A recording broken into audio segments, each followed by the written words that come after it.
What is up, ladies and gentle nerds? It's your boy Graham, also known as HamHawks42 on the internet, and today we are looking at another random magic card. Like always, is unedited, unscripted, off the dome. Let's go ahead and take a look. I'm going to go ahead and click that random card button. Let's see, we are looking at the Dawnglare Invoker. It is a 2/1 for 2 and a white creature Kor Wizard, flying. Then you can pay 8, tap all creatures target player controls. Ooh, interesting. Okay, so it's a 2/1 flyer for 3, which is not a wonderful rate, but it is common. And so that, for a common, that's not too bad. This looks like a pretty solid late draft pickup. And the reason for that is in drafts, we know it's very possible to end up with quite a bit of mana available. And the thing about this card is it scales very, very well. So in the early game, it's a 2/1 flyer. So having flying, you can put a lot of pressure on your opponent pretty early on. That's great. And then to have that 8 where you tap all creatures target player controls, it's a very powerful top end to what you're doing.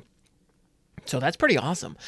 The other thing that I would love to use this in is some kind of a commander situation where you have infinite mana, because that could result in some pretty fun interactions where you can actually lock down the entire board and indefinitely, because this can be activated at instant speed.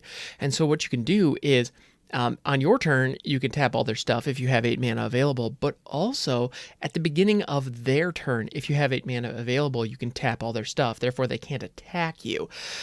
So that's pretty great. And if you're going up against an aggro deck where combat is really the point, that's practically like taking an extra turn. That's just shutting them down, almost completely. So that's pretty awesome. So 8 is a lot to pay for, but you get what you pay for in this situation. So that's pretty great. Yeah, if you can time it such that you can tap, where you tap it right after they untap, that would be the best. So if you can keep their stuff tapped, because then on your turn, they don't have any blockers, unless they played any creatures out of their hand, which maybe they have access to them, maybe they don't. Now, the one thing about the Dawnglare Invoker that really stands out as being an issue is how squishy this thing is. It is a 2/1, and it does cost 3, so presumably your opponent is going to have some answers by the time you get this thing online. Yeah, it's just really easy to remove. The one saving grace is that it has evasion. So if you're actually swinging with this thing, that's for the best. But even cards like Blazing Volley that only deal 1 damage can kill this thing. So that's a real problem. I'm hesitant to ever point out that, this thing dies to removal, therefore it's not good. I think that argument is a fallacy, because 80 to 90% of creatures in Magic die to removal. Now, a lot of those are common chaff, but at the same time, a lot of the best cards ever printed die to certain types of removal. And a lot of really amazing cards die to most removal. So it doesn't really have any legs to stand on. So in this situation, Dawnglare Invoker, it is awfully squishy. It dies to pretty much every kind of removal. And that's really the issue. It's not that it dies to some, it just dies to everything. And so, it's a common. Now, the other thing that it has going for it, it has some tribal synergies. It is a wizard, and so that's pretty darn useful. So I get a kick out of that. That's a very useful tribe. Now, it is in white, and wizards are traditionally blue with a hint of red. That's usually where we see wizards. But there's no reason that you couldn't be running wizard tribal with a splash of white in it. I wouldn't necessarily splash out of my colors for this card specifically, but if you're in a 3-color commander situation anyway, you might as well go for it. Why not? Probably because you have better answers. But if you're building on a budget, this might be okay. So I guess Commander is really not a good place for it, because in that situation, actually, and this is a topic I've wanted to talk about for a while.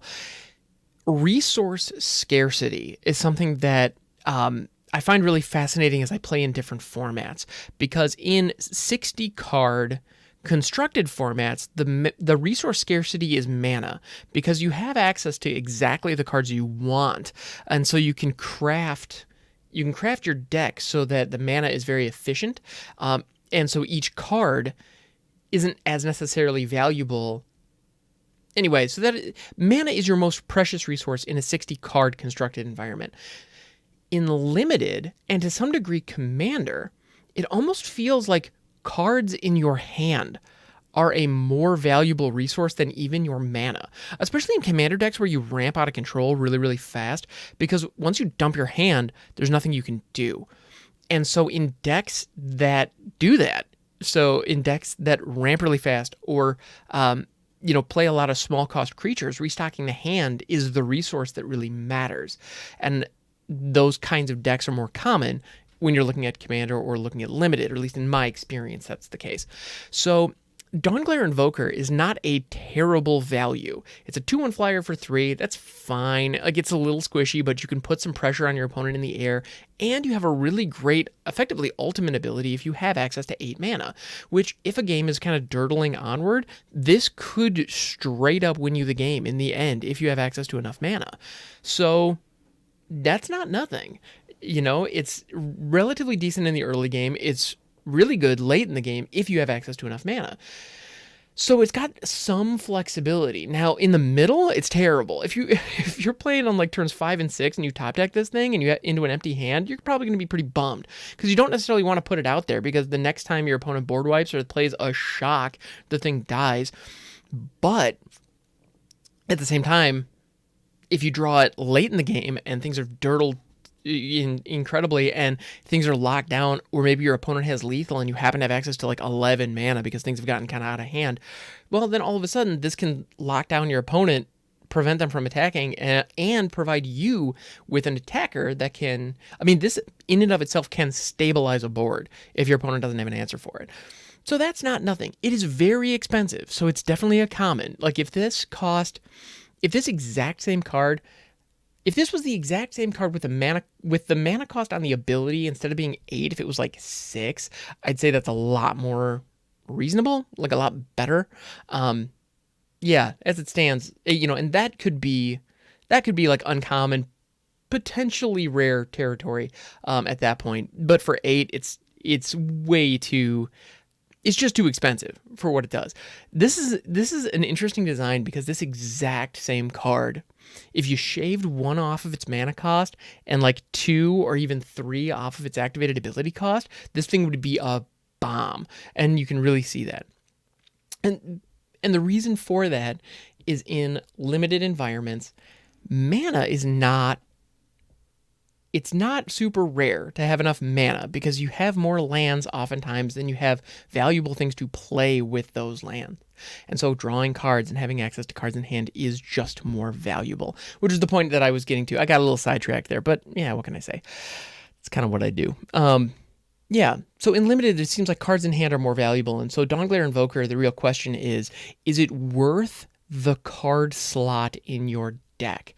And when you're looking at Limited, well, you have limited options. And so maybe you don't have a better alternative, based on the deck that you're building and the other cards that you drafted. So, okay, maybe it fits, but it only fits because you don't have other options.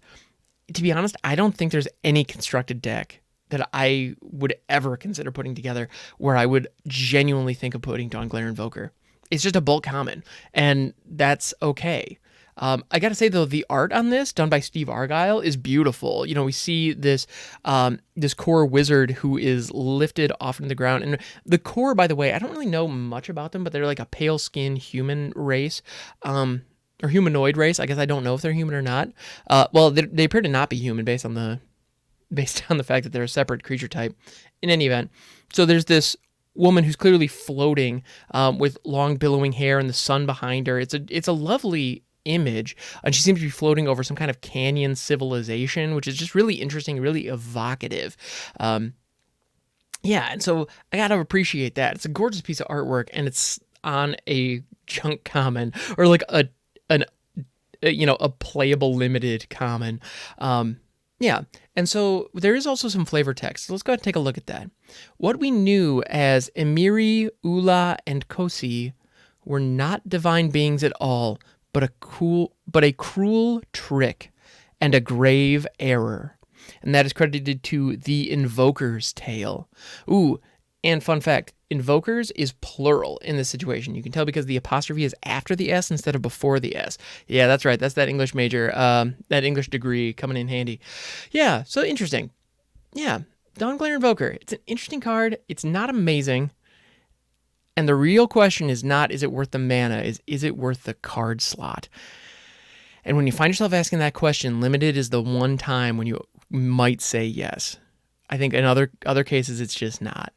Yeah, and so when it comes to deck building, is it worth the card slot? If you're not asking yourself that question right now as you're building your decks, I would highly recommend that you work that into your process as you're laying out the cards, as you're looking at what to put together, what pieces to click into what. Really ask yourself, how often am I going to play this? How situational is this? And is it the most efficient way I can do it? And if the answer to any of those questions is no, or very rare in the case of if it's situational or not, basically, if the answers to those questions are not favorable, it's probably worth cutting for something else where those answers are more favorable. And I think in Dawnglare Evoker's case, in a lot of situations, the answer is going to be, well, there are better options. Yeah. In any event, so this has been Overthinking MTG for Dawnglare Invoker. Interesting stuff. Cool, guys. Thanks so much for hanging out. I appreciate you, as always. And also, thank you for your patience as I've been working through some technical issues. I've missed a couple of days because files have gotten corrupted, which is frustrating, because actually the last one that I recorded had a pretty baller story in it. But we'll get there the next time we see something from New Phyrexia. So we have a couple lost episodes, which is frustrating, but at the same time, not the end of the world. I get to hang out and talk Magic cards with all of you lovely people. So, it's okay if we miss one or two. Don't worry, there's plenty more coming. We will get to all these stories, and I have no doubt I'll be repeating myself before too long if I'm not already doing so. All right, guys, thanks so much for hanging out. I appreciate you. You can catch me on Twitch, twitch.tv/hamhawks42. I'm also on Twitter @hawks42. Feel free to hit me up there. And I'm also on a pretty active Discord server. The link for that is in the description below. Thank you so much for hanging out. I appreciate you. Stay safe out there, and I will catch you next time.